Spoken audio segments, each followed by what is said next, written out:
Compartir.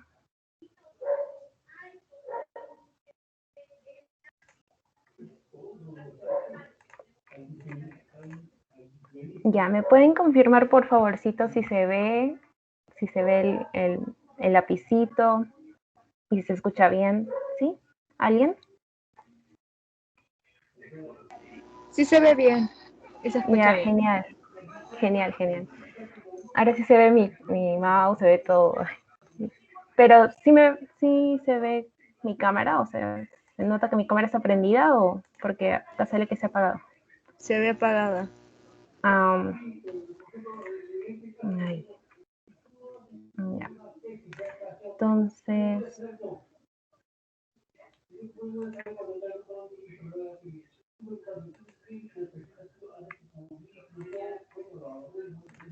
ya. A ver si estoy con mi cámara encendida. Escritorio.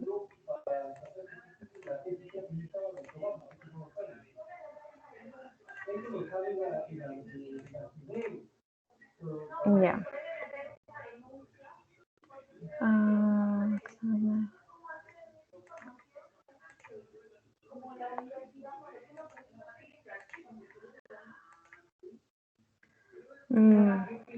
Ya voy a dejar de grabar.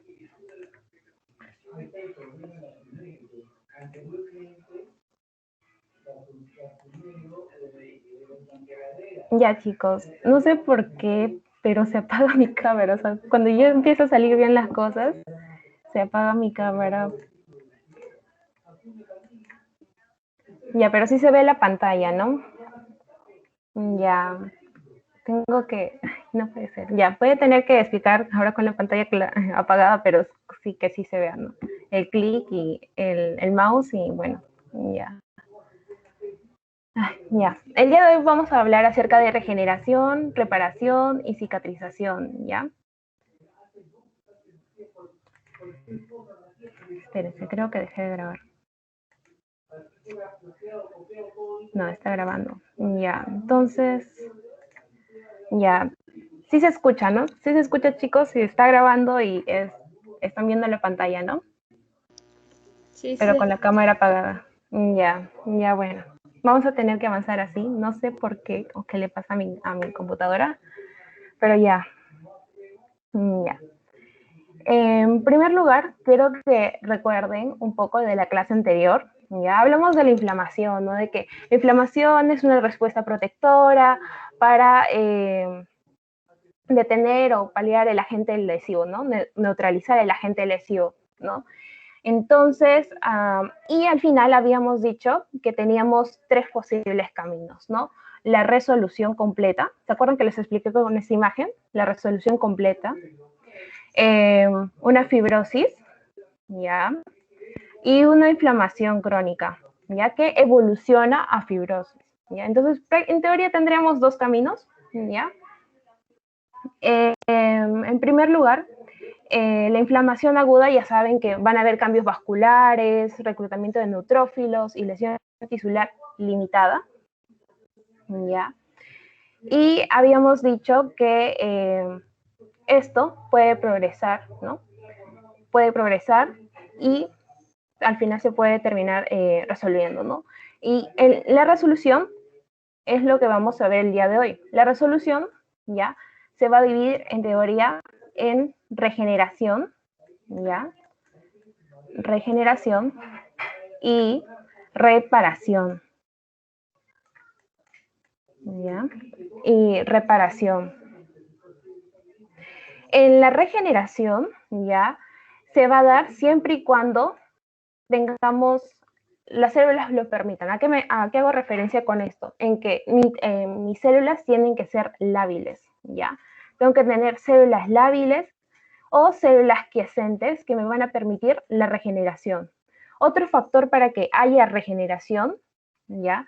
Va a ser que la herida sea superficial, ¿ya? Herida superficial para que haya regeneración.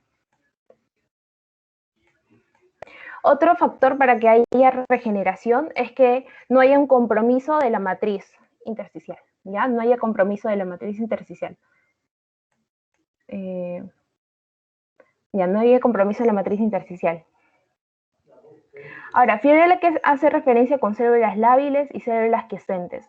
Células lábiles son aquellas células que constantemente se están regenerando, ¿ya? Y células quiescentes van a ser células que necesitan un factor o estimulación para poder regenerarse, ¿ya? Y esa es una forma de resolver la inflamación, lo que habíamos visto la semana anterior, la inflamación aguda. Para resolverlo, tengo dos posibles caminos que después no lo vean tan separados, porque al final les voy a hablar de casos en los que tiene que haber regeneración y reparación a la vez. ¿Ya? Y en relación a la reparación, ¿qué es lo que va a haber? En teoría, la reparación es como ponerle un parche, ¿ya? En teoría. Es ponerle un parche, ¿ya? Y al final, nosotros vamos a tener una cicatriz, ¿ya? Prácticamente la cicatrización es el prototipo de una reparación, es el mejor prototipo de una reparación, ¿ya?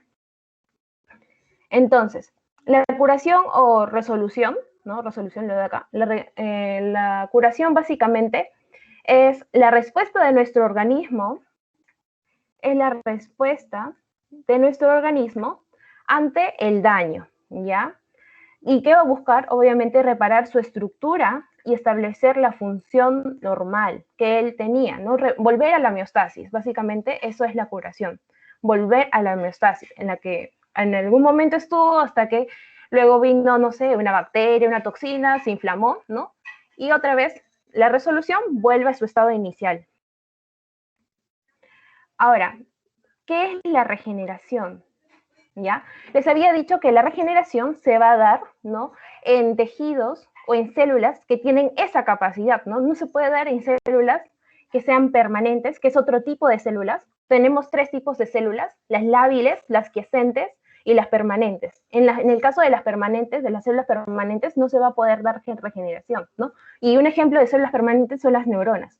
Entonces, en esos casos no se van a dar regeneración. Entonces, voy a tener regeneración siempre y cuando mi tejido lo permita y con otras circunstancias, ¿no? Que la herida, por ejemplo, sea superficial o que no haya daño en la matriz intersticial, ¿no? Entonces, la es básicamente la división de células, ¿no? De células con el fin de resolver el daño que sufrió, ¿no? Entonces va solamente a pasar en células lábiles o quiescentes. Y bueno, en relación a la reparación, habíamos dicho que el mejor prototipo de esta, ¿no? Es la cicatrización, donde juega un papel importantísimo el tejido granular, ¿ya? Es súper importante. Ahora, por ejemplo, acá. En relación a la reparación, imaginemos, yo me hago una herida, un corte bien grande, ¿ya? Ahora, imaginemos, ¿no? Si es en la piel, habíamos dicho que un tejido lábil, ¿no? O unas células lábiles son las de la piel, ¿ya? Que van a regenerarse, ¿no? Pero si es una herida grande, no va a ser suficiente. Necesitas mezclar la regeneración más la reparación, ¿ya? Quiero que entiendan, no lo vean tan separado, no es que solo para recuperarse un tejido tiene que o bien regenerarse o bien repararse, no. Hay veces en que se tiene que mezclar unir ambos procesos, ¿no?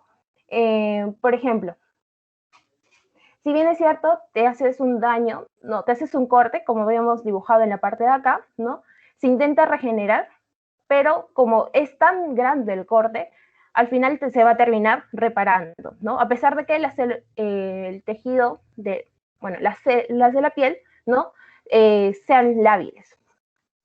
Ahora, en la reparación, ¿cómo lo voy a arreglar este gran corte que me he hecho? Con un tejido granuloso, un tejido de granulación, que va como parchar la herida, ¿ya? Como va a parcharlo de momento, y de ahí se le agrega colágeno, y de ahí voy a tener la cicatrización, ¿no? El hecho de que haya colágeno, ¿no? La producción de colágeno va a hacer que esa herida grande, ¿no? Al final cicatrice. Entonces El tejido de granulación es importante, ya de ahí lo vamos a ver cómo se da ese proceso. Ya, ahora vamos a hablar básicamente resumiendo lo que hemos dicho, que ante una lesión que vendría a ser, imaginemos, la acción, ¿no? Va a haber una reacción de parte de nuestro cuerpo, que es la respuesta celular y vascular, que hace referencia básicamente a una inflamación, ¿ya? Entonces, ante una lesión, que es la acción, voy a tener una reacción de parte de nuestro cuerpo, vamos a tener una reacción de parte de nuestro cuerpo, que es la inflamación, ¿ya? Ahora, como habíamos visto en esta imagen de acá, teníamos dos posibles caminos. O se elimina la causa y se recupera el tejido, ¿no? Y tendríamos la recuperación en estas partes. O la inflamación aguda persistía y al final se volvía algo crónico y al final habíamos visto en esta imagen de acá, ¿no? En la imagen de acá que a pesar de que haya una inflamación crónica, al final terminaba en fibrosis, ¿no? Y acá tendríamos eso. Ahora vamos a hablar de la recuperación. La recuperación, ya les he dicho, tenemos regeneración y reparación. En la regeneración les había dicho que también tienen que haber algunas condiciones. Uno, que las células tengan esa capacidad de regenerarse.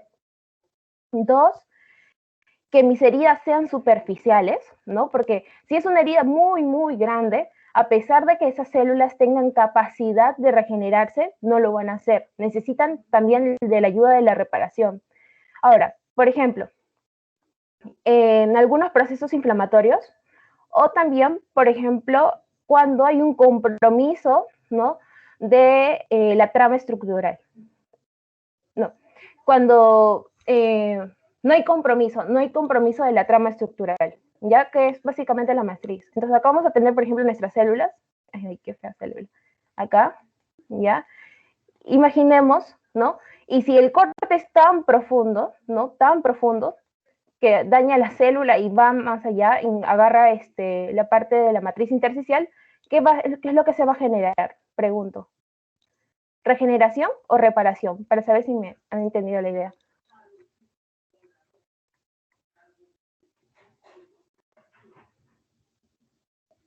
Chicos, ¿alguien? ¿Reparación? Sí, muy bien, muy bien. ¿Cuál es tu nombre?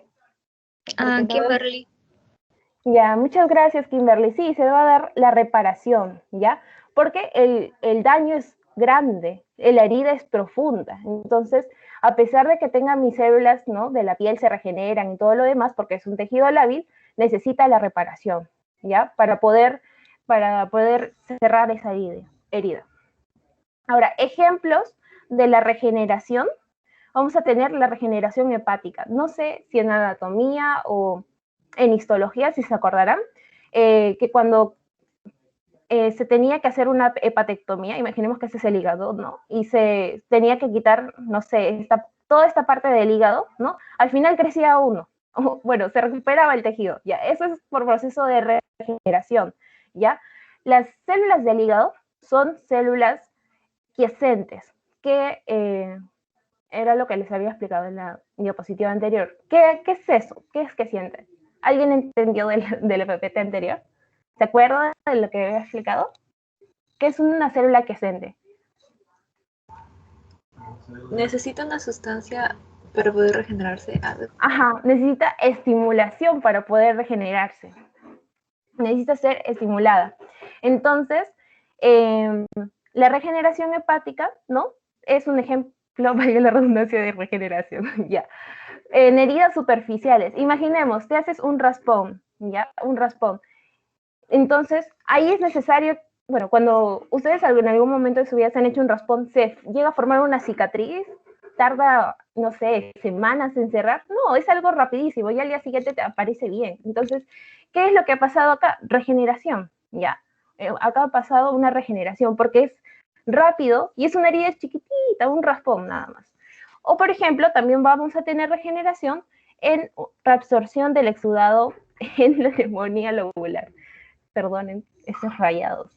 Ahora, en relación a la reparación, ¿qué tiene que cumplir? Acá obviamente se va a dar reparación en células que, bueno, van a ser permanentes, ¿no? Células permanentes, por ejemplo, las células del corazón, los cardiomiocitos, ¿no?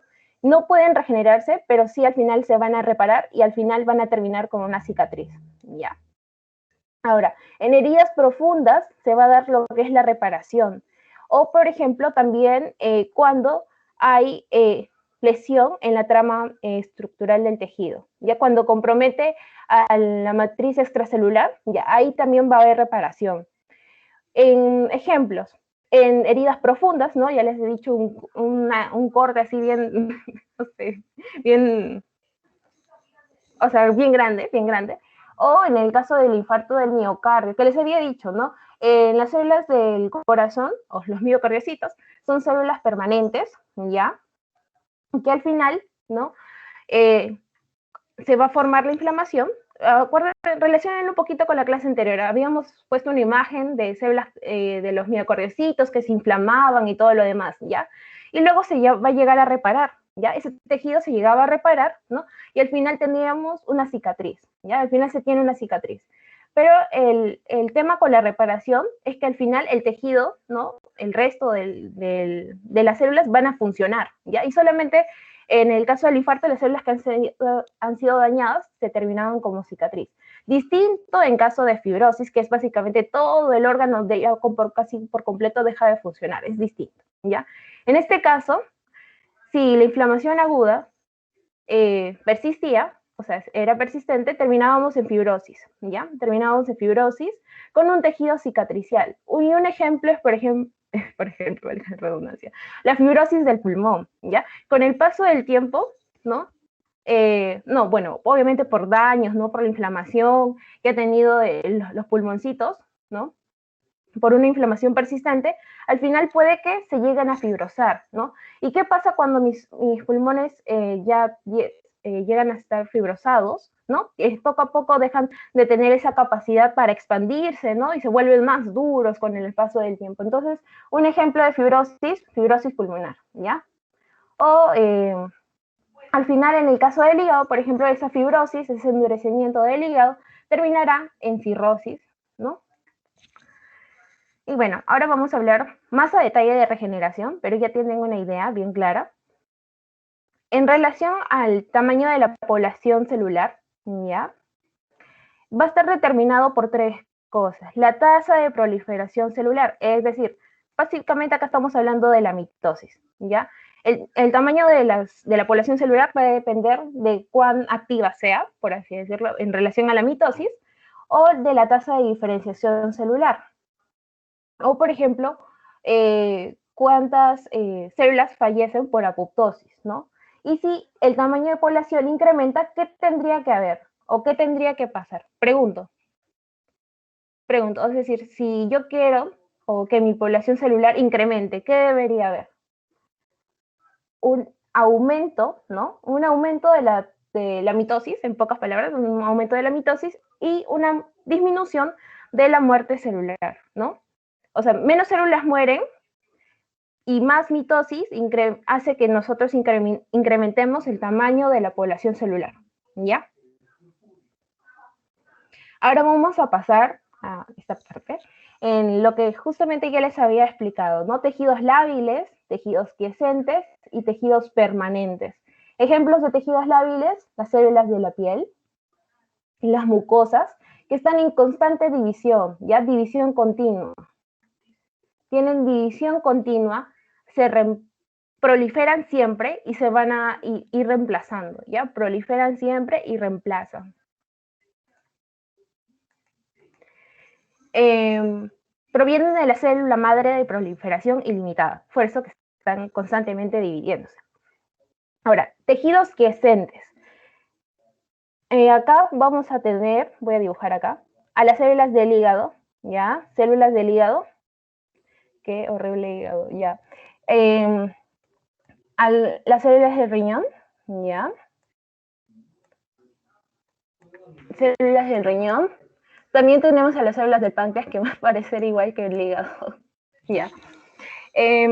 Estas son tejidos estables, ya que necesitan estimulación, necesitan ser estimuladas para poder replicarse, para poder realizar la división celular, ¿ya? Vamos a tener también tejidos permanentes, que estos van a estar sin división, ¿ya? Ejemplo, las neuronas, los cardiomiocitos, que son tejidos permanentes, que abandonan el ciclo celular, ¿no? Y ya no van a presentar mitosis en la vida postnatal. Ejemplo, neuronas. Acá lo más resaltante, células del hígado, tejidos lábiles, células de la piel y mucosa. Ahora, en relación a la regeneración también, vamos a hablar acerca de un poco del ciclo celular, ¿no? Ya saben que tenemos periodo G1, S, G2 y la fase mitótica. G1, hay un crecimiento de la célula. ¿Ya? S, de síntesis. ¿Ya? Acá se va a sintetizar básicamente el ADN. Y los cromosomas se van a comenzar a replicar. Fase G2 también se prepara para la división, y ya fase M, donde prácticamente desarrolla lo que es la mitosis. Y también hay una etapa G0, es donde prácticamente acá es donde no va a haber división celular, ¿ya? No va a haber división celular. Son aquellas, por ejemplo, acá pertenecerían las células permanentes. Se quedan en etapa G0 y son indiferentes prácticamente a la mitosis, ¿ya? Ahí. Son indiferentes a la mitosis, fase G0. Ahora, ¿se acuerdan que les había comentado de que las células quiescentes necesitan estimuladores, ¿ya? Prácticamente para poder dividirse, como las células del hígado, ¿ya? Acá vamos a tener algunos factores de crecimiento.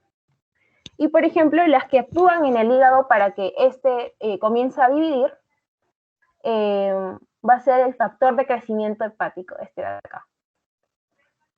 Factor de crecimiento de los hepatocitos. Este de acá es el encargado de que las células del hígado comiencen a proliferar, ¿ya? Comiencen a proliferar. Y acá tenemos otros importantes también, como el factor de crecimiento transformante alfa, ¿ya? Que básicamente también tiene un papel en relación a los hepatocitos, estimula la replicación de ellos y también de las células epiteliales. También vamos a tener el factor de crecimiento beta, factor de crecimiento transformante beta. Van a participar para que vengan los polimorfonucleares, los macrófagos y los linfocitos y los fibroblastos. Luego también vamos a tener otro importante que lo vamos a ver más adelante, es el factor de crecimiento del endotelio vascular. Este de acá, que va a permitir la permeabilidad vascular, ¿ya? Va a permitir un incremento de la permeabilidad vascular. Esos cuatro son los más importantes. Y bueno, para que se aprendan el nombre, porque lo vamos a ver más adelante, es el factor de crecimiento derivado de plaquetas. ¿Ya? Estos, especialmente el de acá, el del hígado, hace que las células de ¿no? Del hígado, valga la redundancia, comiencen a proliferar. ¿Ya? Ahora vamos a hablar de la reparación. Vamos a hablar un poco de la matriz extracelular, interacciones célula-matriz, porque ustedes dirán, ¿no? Para reparar, les había dicho que tiene que ser un corte profundo, ¿ya? Acá en esta imagen lo vamos a ver, ¿ya? Ya. Para que se dé la reparación tiene que ser una herida profunda, ¿ya? Imaginemos un corte en toda esta zona de acá, ¿ya? Haga así, o sea, cuando hay un corte así que daña toda esta zona, se va a dar la reparación. Ahora, la matriz extracelular, va a ser toda esta de acá, ¿no? Toda esta de acá. Y también va a tener un papel, ¿no? Va a tener un papel en la reparación de la zona dañada, ¿no? Porque justamente le está afectando a ella también, ¿no? Entonces, vamos a tener algunas proteínas que participan o que están dentro de la matriz extracelular. Vamos a tener el colágeno, por ejemplo. Vamos a tener a la elastina, a los proteoglucanos y a los hialuronanos, ¿ya? Entonces, como también en la reparación los involucra la matriz extracelular, también va a formar parte en la reparación. Ya. La matriz extracelular va a tener un grupo de proteínas, ¿no? De macromoléculas que lo van a componer. Proteínas estructurales fibrosas, ¿ya? Donde vamos a tener al colágeno y a la elastina. ¿Saben cuál es el colágeno? Bueno, son como 27 grupos de colágeno, pero hay uno que es más frecuente, un grupo que prácticamente está en casi todo nuestro cuerpo. ¿Saben cuál es? ¿Cuál es el colágeno, el tipo de colágeno más abundante? Eso sí es pregunta, chicos. ¿Nadie, chicos? ¿Se acuerdan? Eso es histología. Colágeno tipo 1 es el más abundante, que está en los huesos, ¿ya? En los huesos de huesos. Ahora, las elastinas y el colágeno van a aportar capacidad retráctil y tensil, ¿ya? También, dentro de este grupo, vamos a tener a la fibrilina, ¿ya? Que también va a tener esa misma capacidad retráctil, ¿no? La fibrilina, que es importante porque un daño, ¿no? En la fibrilina o un cambio en la fibrilina va a originar que nuestros vasos sanguíneos, por ejemplo, que tienen esta sustancia, que también tienen elastina, comiencen a fallar. Por ejemplo, ¿han oído el síndrome de Marfan? ¿Ya? En los cuales el síndrome de Marfan, no lo voy a escribir porque se me hace difícil, pero para que se acuerden. El síndrome de Marfan, hay un cambio en la fibrilina, ¿no? Y en este síndrome se tiende a romper la aorta, ¿ya? Por presión. Entonces, si hay un cambio en la fibrilina, y justamente la fibrilina es una de las sustancias en las que más está presente en este vaso, ¿no? Porque se tiene que estirar por la cantidad de presión que tiene, o por la cantidad de presión que maneja en sí, se puede romper, ¿no? Y eso pasa en el caso del síndrome de Marfan, porque hay un daño en la fibrilina, ¿ya? Solamente un pequeño datito que también está en su teoría. Y bueno, también la matriz extracelular va a tener glucoproteínas adhesivas, que básicamente,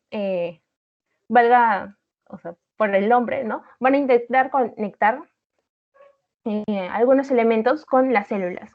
Vamos a tener también a los proteoglucanos y a los hialuronanos, que van a aportar resiliencia y lubricación. Bien, entonces pasamos a la siguiente.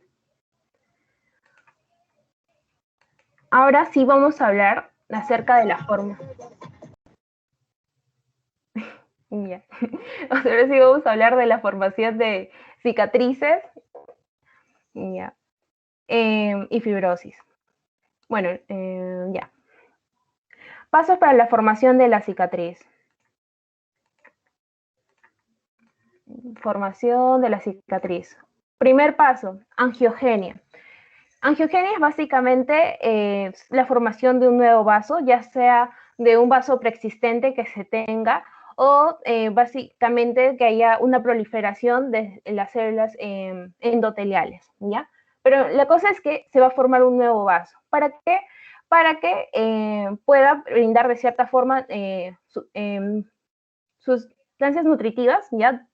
Para la formación del tejido de granulación, ¿no? Entonces, el tejido de granulación les había comentado también que es como una especie de parche momentáneo que al final desaparece, ¿no? Es como que como tienes la herida tan grande, el cuerpo necesita cerrarlo de una vez, ¿ya? Entonces le va a poner este tejido de granulación momentáneo, ¿no? Hasta que pueda arreglar la situación. Y luego se va a dar una remodelación de este tejido conjuntivo, ¿no? Se va a dar la contracción, ¿no? Para que esa zona que ha sido dañada vuelva a ser como solía ser antes, ¿no? Se tiene que remodelar después. Es como que después de haberlo cerrado así bien rápido, ¿ya? tiene que arreglarlo, darle forma y que quede bonito.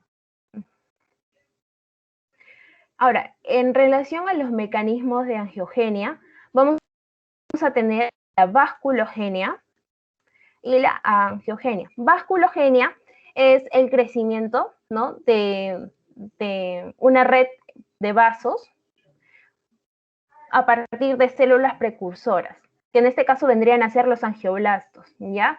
Pero el detalle de la vasculogenia es que se da en el desarrollo embrionario, ¿ya? Desarrollo embrionario. No es distinto que la angiogenia, porque en la angiogenia se da en tejido adulto y tienes dos formas en las que puede crecer nuevos vasos. Era las que les había comentado. A partir de vasos preexistentes, ¿ya? A partir, como vemos en esta imagen, a partir de vasos preexistentes, acá teníamos este vaso y comenzó a crecer en la parte de acá. O también puede ser porque a partir de células precursoras endoteliales, ¿ya? Estas células precursoras endoteliales se originan en la médula ósea, viajan, ¿no? Y acá tenemos el vasito, viajan y como son células, factores de crecimiento, ¿ya? Estimulan a esas células endoteliales y comienzan a crecer, ¿no? Comienzan a crecer y crecer. Y estos casos se ha visto, por ejemplo, en los casos de tumores, ¿ya? Aparecen este tipo de células y comienzan a proliferar esos vasos sanguíneos, ¿no? En casos de tumores, ¿se acuerdan que por inmunología, en los cuales estos tumores también necesitan irrigación, ¿ya? Necesitan nutrirse, entonces también generan sus propios vasos. Entonces, aquí tendría un papel las células precursoras, ¿ya? Las células precursoras endoteliales. Ahora, en relación, ¿no?, al crecimiento de un nuevo vaso a partir de vasos preexistentes, va a originarse de esta forma, ¿ya? Primer paso, ¿ya? Que el óxido nítrico dilate los vasos preexistentes. Y acá, por ejemplo, en la imagen lo vemos. Acá estamos en un vaso normal, en estado de reposo, y luego se va a producir vasodilatación, se va a ensanchar ese vaso, ya, se vasodilata, listo. Luego tenemos el factor de crecimiento del endotelio vascular, factor de crecimiento del endotelio vascular, que lo vamos a tener en esta zona de acá. ¿Y qué es lo que va a hacer esto? Aumentar la permeabilidad, ¿ya? Aumenta la permeabilidad. Entonces, le damos un check, aumenta la permeabilidad. Y acá vemos que estos células endoteliales se van separando un poco, se van separando. Ahora, también vamos a tener metaloproteinasas, metaloproteinasas que van a degradar la membrana basal y esto se va a apreciar en esta zona de acá. Ya miren, acá se supone que vamos a hacerle más zoom. Acá se supone que debería estar la membrana basal, ¿no? Pero vemos que acá se está perdiendo y acá sigue, ¿no? Y entonces ahí estarían actuando las...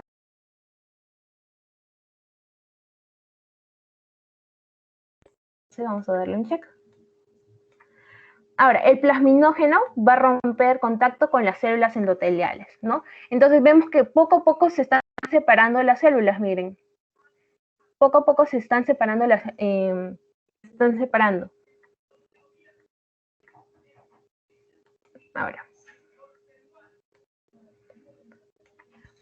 Ahora, las células endoteliales van a migrar hacia el estímulo, ¿ya? Vemos cómo poco a poco van las células endoteliales, miren, yendo en esta dirección, ¿ya?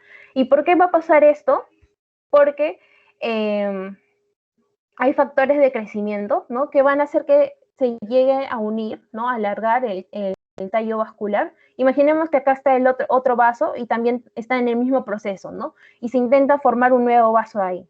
Entonces, luego estas células endoteliales van a madurar y se van a reestructurar, ¿no? Y se van a reclutar más pericitos, o también se le conocen como células periendoteliales, ¿ya? Estas tienen capacidad de son células pluripotenciales que están rodeando los vasos sanguíneos y tienen esa capacidad de hacer crecer de cierta forma o formar células endoteliales, más células endoteliales. Y ustedes saben que las células endoteliales son las que recubren los vasos sanguíneos. Entonces, poco a poco se va a llenar ese vacío que había antes y se forma el nuevo vaso. ¿Ya? Y acá tenemos el nuevo vaso.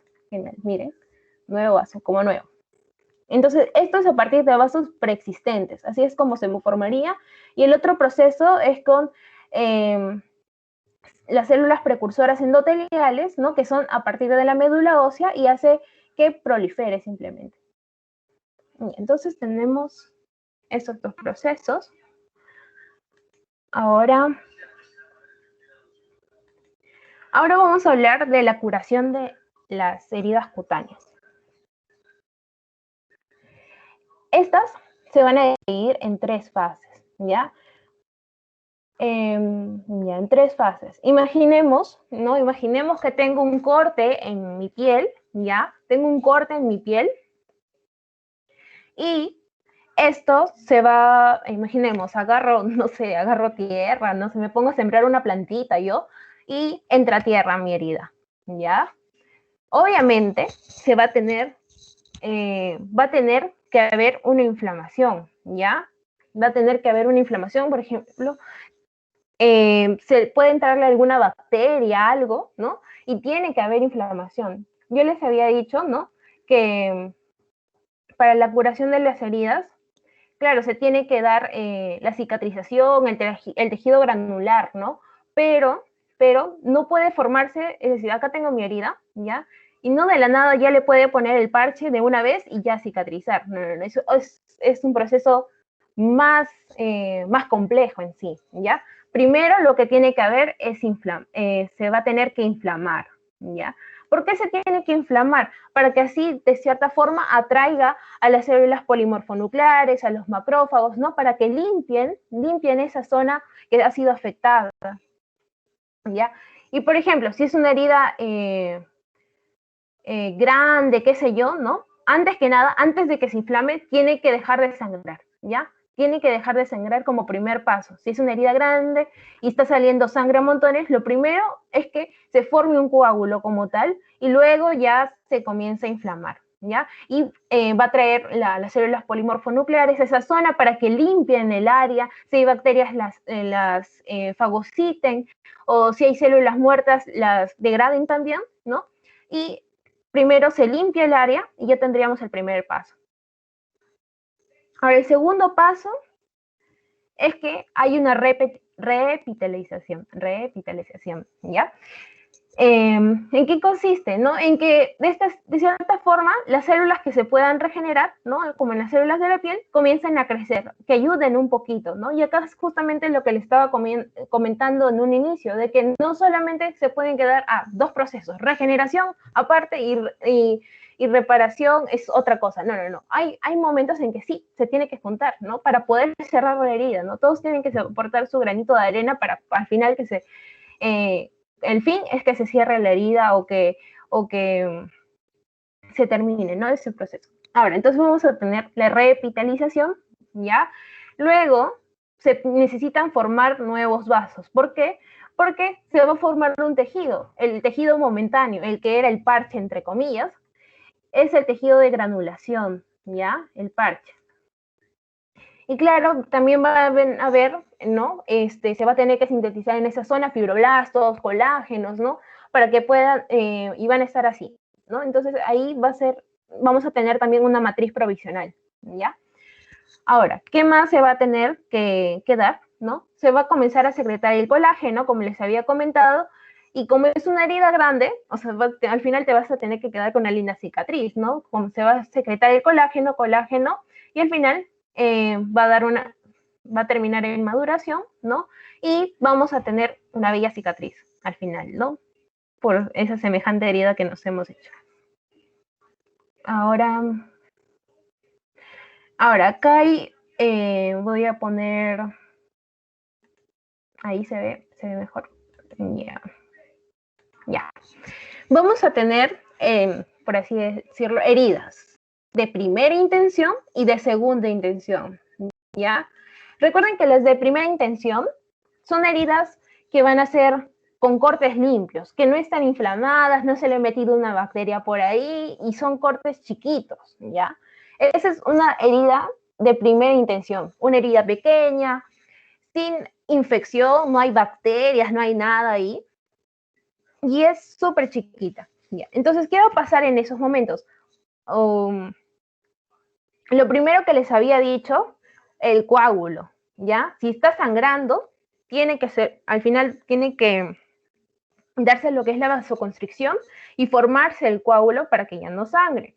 Y obviamente ahí van a participar las plaquetas y todo lo demás. Segundo paso, que vengan las células, las células polimorfonucleares, ¿no? Que fagociten esa área que ha sido dañada, que tiene células muertas o que tiene células muertas sobre todo, para eliminarlas, ¿no? Entonces ahí vienen los neutrófilos. De ahí hay una reptilización, ¿ya? Va a haber mitosis, es decir, se van a crear nuevas células, ¿no? Por ejemplo, en esta zona de acá, para que de cierta forma ya vayan avanzando con el proceso de curación. Ahora, ¿qué otra cosa tiene que haber? Angiogenia, nuevos vasos. ¿Para qué? Para que se llegue a formar mi tejido de granulación, ¿ya? Nuevos vasos, ¿no? Para que se llegue a formar el tejido de granulación. Luego va a haber una matriz, ¿no? Que va a estar en esta zona, ¿no? Con los fibroblastos, con el colágeno, algo, una matriz momentánea, por así decirlo. Entonces, después de que tengo todo esto, ya se va a recuperar, ¿no? Se va a recuperar esa herida. Ahora,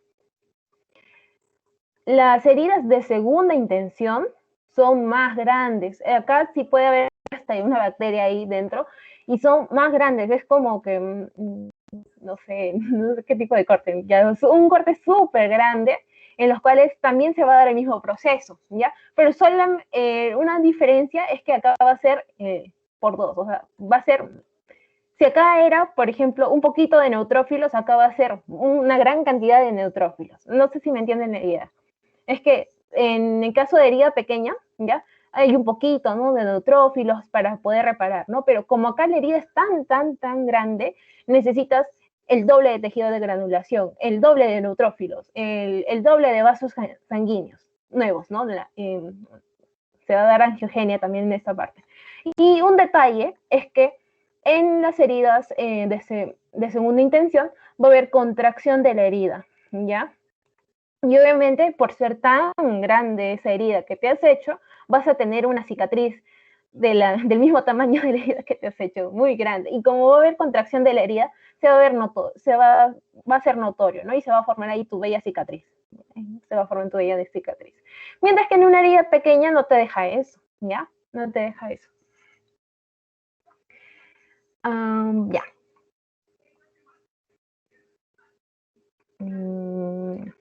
Ya, entonces vamos a hablar ahora de los factores que condicionan la cicatrización de las heridas. Vamos a tener factores locales y factores sistémicos. Factores locales que pueden ser, por ejemplo, una infección, ¿no? Una infección que se meta una bacteria ahí, que te hayas hecho un corte en tus manos, ¿no? Y luego vas a agarrar tierrita o no sé, ingresa una bacteria, obviamente no se va a cerrar, no se va a cerrar, se va a quedar ahí todo infectado, va a salir pus y todo lo demás, entonces no se va a poder dar una correcta cicatrización. Por factores mecánicos, por ejemplo, me hago una herida, ¿no? O por ejemplo, a una persona lo operan, ¿no? Y luego esta persona le dice el doctor, guarde reposo, señor, guarde reposo, tiene que descansar y todo lo demás. Y imaginemos, la persona se va a jugar fútbol y todo, y encima es una herida, o bueno, una cirugía que le han hecho ahí en el abdomen, se va a abrir, obviamente por el esfuerzo que está haciendo, se está corriendo y todo lo demás. Entonces, por factores mecánicos de tracción y todo lo demás, puede abrirse la herida, ¿no? Entonces, y eso no significa que, no, mi cuerpo no ha hecho una buena cicatriz, y no, es decir, es un proceso lento, no es que de la nada ya te vayas a ir, por ejemplo, en el caso de la cirugía, ¿no? A jugar, ¿no? Porque aún eso tiene que cerrarse. O por cuerpos extraños también, ¿ya? En relación a factores sistémicos, por ejemplo, tenemos la nutrición, ¿no? Es importante la vitamina C para que haya una correcta cicatrización. O, por ejemplo, el estado metabólico. Cuando una persona tiene diabetes, ya le baja, de cierta forma, a ver, se le dice que le baja las defensas, ¿no? Pero va a disminuir, ¿no? Va a disminuir de cierta forma su sistema inmune. Y ustedes saben que para la cicatrización de las heridas, ¿no? Tiene que haber inflamación, ¿no? Es uno de los primeros pasos, ¿no? Tiene que haber inflamación. ¿Y qué hay en la inflamación? Células polimorfonucleares, los leucocitos, todos ellos, ¿no? Entonces, si en la diabetes, por ejemplo, hay una disminución del sistema inmune, lo que incluye los leucocitos, las células polimorfonucleares, obviamente, no va a haber una correcta cicatrización, ¿no? Ya. Por el estado circulatorio o por las hormonas, como en el caso de los glucocorticoides, que ya lo van a ver en farmacología. Estos glucocorticoides no se suelen administrar, por ejemplo, a largo plazo porque disminuye el sistema inmune, ¿ya? Disminuye o baja las defensas, que hace referencia a las células inflamatorias, obviamente. Y bueno, este es un resumen de lo que les había dicho, que la curación de las heridas, para la curación de las heridas, primero, ¿qué tiene que haber? ¿Alguien que quiera participar? Lean, chicos. ¿Qué es lo primero que tiene que haber?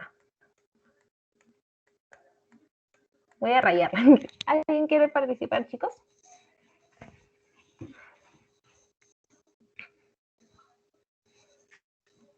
Ya. Por ejemplo, si mi herida está sangrando, sangra mucho, ¿no? Lo primero que tiene que haber, ¿no? Es, va a haber una vasoconstricción, obviamente, para que ya deje de sangrar, y obviamente se va a formar un coágulo, ¿ya? Para tapar esa zona, forma el coágulo, ¿ya? Cerramos y deja de sangrar. Ahora, otro paso es que se le ponga un parche, que es el tejido de granulación, un parche momentáneo, ¿no? Que incluya, obviamente, en ese proceso a la angiogenia, para que ese tejido se pueda formar, ¿no? Incluye la angiogenia. Luego se va a comenzar a depositar colágeno en esa zona. Colágeno, fibroblastos, todo eso. ¿Para qué? Para que al final nosotros tengamos una cicatriz, ¿ya? Para que al final nosotros tengamos una cicatriz. Ahora, si obviamente es una herida de segunda intención, va a haber una contracción de la herida, ¿ya? Una contracción de la herida, y al final también va a haber un remodelamiento del tejido conjuntivo, porque, como les había dicho, el tejido granular es como un parche, ¿no? Que al final necesita ser pulido para que quede de cierta forma como era antes. Y luego se tiene que recuperar su fuerza tensil, ¿ya? Que es básicamente la elasticidad, ¿no? Que tenía. Por ejemplo, cuando uno se quema, ¿no? Se va a dar todo este proceso, ¿no? Se va a curar la herida y todo lo demás, ¿no? Y también se va a dar el paso de la contracción, ¿ya? Pero imaginemos que fue en la muñeca, ¿no? Se contrae tanto que al final la persona no puede mover la muñeca, ¿ya? Porque se ha contraído demasiado de la herida, ¿ya? Y es porque estos procesos, o sea, estas dos fases han faltado, que no se ha remodelado el tejido conjuntivo y obviamente no se ha recuperado la fuerza tensil, ¿ya? Se ha contraído demasiado. Entonces, todos estos procesos son importantísimos para que haya una correcta recuperación, ¿no? Ahora,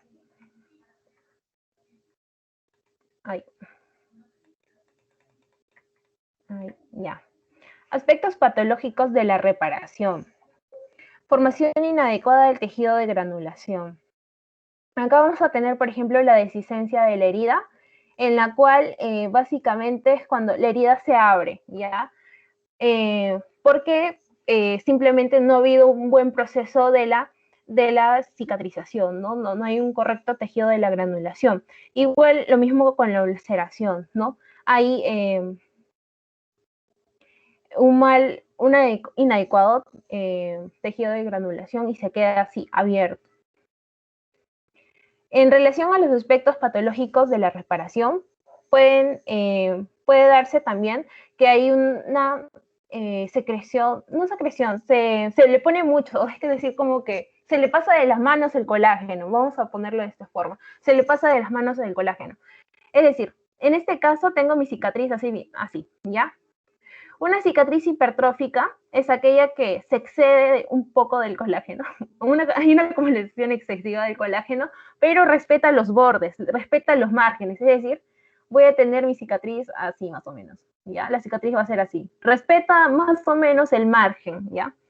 Pero, ¿qué significa que haya queloides? ¿No? Esta es una cicatriz hipertrófica. Ahora, queloides es esto, ¿ya?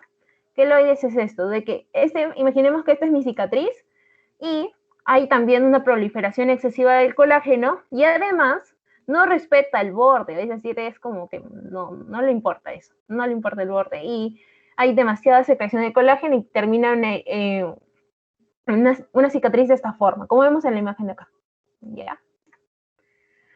Y acá está lo que les hablé de la formación de contracturas, ¿ya? Que es básicamente cuando, un ejemplo es en las quemaduras, ¿no? Cuando se contrae demasiado esa herida, ¿no? Si bien es cierto, la contracción es importante, eso sí, o sea, nadie va a decir, no, entonces que no se contraiga. No, la contracción sí es importante para que recupere la forma que tenía, ¿no? Pero en exceso, en este caso, va a generar que haya deformidades, ¿no? Y que se pierda la movilidad. Si, por ejemplo, es en una articulación, se va a perder la movilidad. Y en esta imagen de acá, esa imagen básicamente de repaso, es lo mismo que he hablado en un inicio, de que teníamos una inflamación aguda y tenía dos caminos, ¿no? La resolución, que incluye regeneración y reparación, y que bueno, el otro camino era que proliferara, o bueno, no proliferara, ¿qué estoy hablando? Que progresara una inflamación crónica, ¿no? Y al final esto terminaba en una cicatrización, ¿no? Y terminaba en una fibrosis, que es básicamente un depósito de colágeno, pero adicional, hay una pérdida de la función de ese órgano, ¿ya?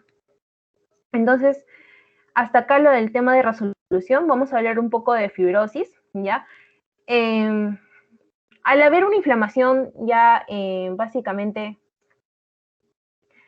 que progresa, ¿no? Una inflamación aguda que progresa y llega a ser una inflamación crónica, ¿no?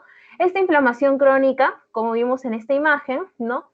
Va a activar a macrófagos, a linfocitos, ¿ya? Que van a tener estas acciones. Estos macrófagos y linfocitos van a generar factores de crecimiento, van a generar citocinas y van a reducir la actividad de las meroproteínas, ¿ya? Los factores de crecimiento van a ser, por ejemplo, el factor de crecimiento transformante beta, el factor de crecimiento de los fibroblastos, el factor de crecimiento de las plaquetas, ya todos estos, ¿dónde van a actuar? Obviamente los fibroblastos, en las células endoteliales, en las células fibrinogénicas, ¿no? Y todas estas tienen una función, sintetizar colágeno, ¿ya? Y también las citocinas como la interleucina 1, el tumor necrosis factor, el 4, interleucina 4, interleucina 13, van a sintetizar también colágeno, ¿ya? Y la reducción de las metaloproteinasas también generan una menor degradación del colágeno. Entonces, si incremento mi producción de colágeno y disminuyo la degradación del colágeno, ¿qué tengo como resultado? Fibrosis. Entonces mi tejido se hace duro, ya pierde la función que tenía, o sea, pierde la función que tenía y mi inflamación crónica progresa, ¿no? A una fibrosis, ¿ya? ¿Por qué? Por las citocinas, por los factores de crecimiento y por la reducción de las metaloproteinasas, que son consecuencia básicamente de la activación constante de los macrófagos y los linfocitos. ¿Ya? Chicos, ¿tienen alguna pregunta?